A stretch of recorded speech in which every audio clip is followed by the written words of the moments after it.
11 अफसरान पाक आर्मी के जंग के दौरान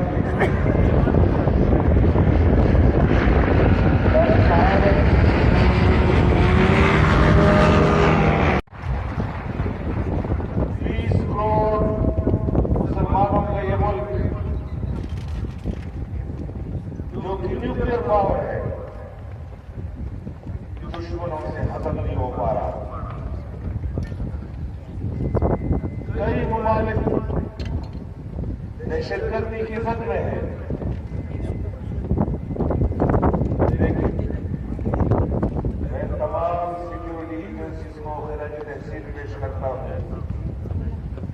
इंतहाई सख्त जंग के बावजूद आज हम और हमारे जवान जो रंग बरंगे लिबास में खड़े हैं, ये पैगाम दे रहे हैं मुल्क से बाहर और मुल्क के अंदर दुश्मनों को कि हमने फतह हासिल कर ली है और इंशाअल्लाह ये हम हर साल